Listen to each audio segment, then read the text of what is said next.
Naitakarkan ararin pushiyan. She's a kanara, she's a shirkamam. Tangram gunera la shi panunglir. Temayam gunera naya in yakam. I like the Northeast a lot.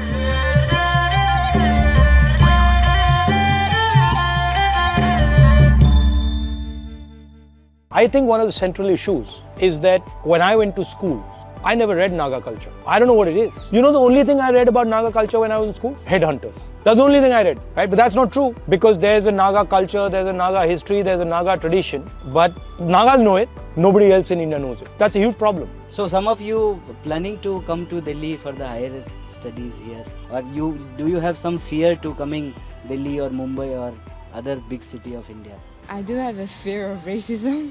Like, just yesterday and day before yesterday, we visited like the India Gate and the Red Fort, and people like were looking at us, pointing at us like Chinese, Korean, Nepali. So how did you answer them? Should we put our Aadhaar card in our foreheads and walk to tell that we are also Indians?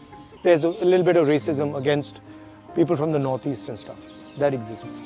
But that's ignorance. Foolish people.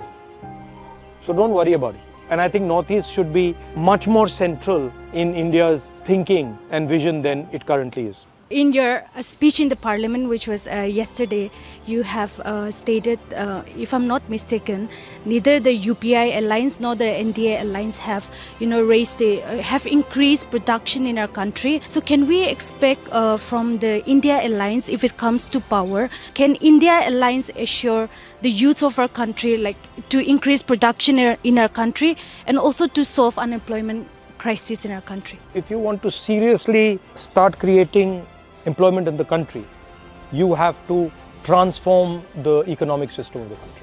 I'll give you an example. You must have read recently that Bangladesh is doing better than India in textiles. Yeah. Have you heard this? Yeah. What do you think is one of the biggest reasons why India is failing in textiles? Textiles is huge jobs, simple and large numbers of jobs. But India is losing space. Why do you think it's losing space? If you see this shirt, it's made of cotton and it has something else. Polyester? Polyester. So in India, Reliance ensures that there is a import duty on polyester so that nobody other than Reliance can sell polyester in India. So Reliance is essentially strangling the textile market in India by saying, if you want to make clothes, the only polyester you can use is polyester that Reliance makes, right? And this has cost India, this simple one duty has cost India 1 crore jobs. The same thing Adani is doing in our airports. The same thing Adani is going to do with electric cars. So we have these large businesses, mainly Adani, Ambani, these 5-7 big businesses who are not interested in production. So if you want to have production in India, you got to carve a space out. And you got to say, actually, we are not going to allow Reliance to destroy the textile industry. We are not going to allow Adani to destroy the travel industry, right?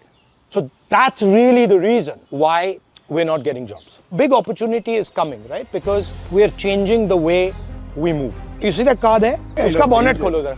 When you have an accident, this is what kills you, right?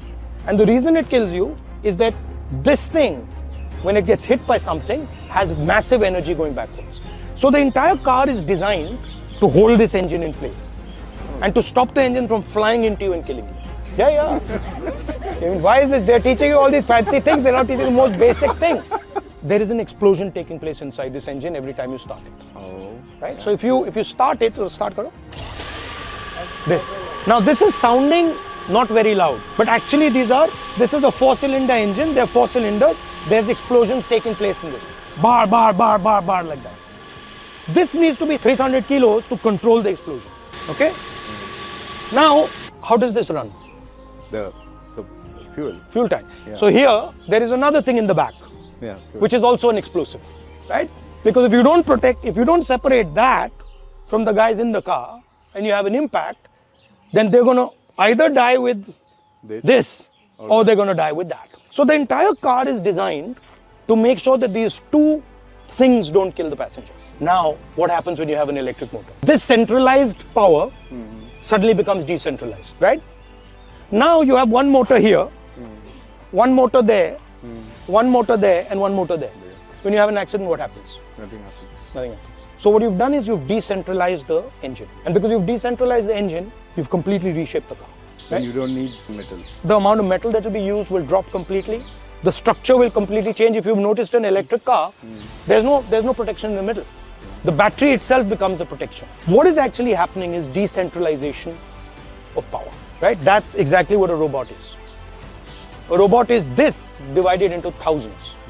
One motor here, 5 motors here, 5 motors here.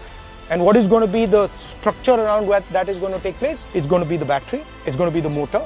And later when you have autonomous cars and autonomous drones and autonomous everything, what else do you need? You use your eyes to guide the car. Yeah. Now the car is going to develop eyes, which is autonomous driving. So what is happening is they're taking away control from you and giving control to this. So these are the technologies that now are going to become critical. That's what my speech was about. Yeah. So then the question is, okay, where does India fit into all this? That now we're going to move differently, right? So the politics is going to become that, right? So when you're imagining politics, you're saying, okay, so what would it look like if power was suddenly decentralized? What would policy look like? What would violence look like?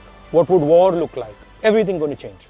See, this is what I meant yesterday in my speech. This is what I meant yesterday in my speech, that we have to start taking this understanding to universities and colleges. Yeah.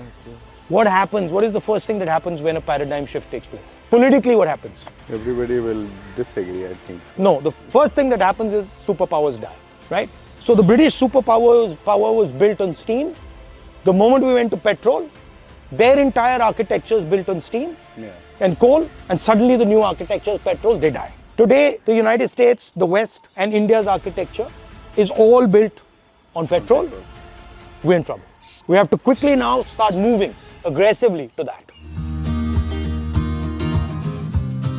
1, 2, 1, 2.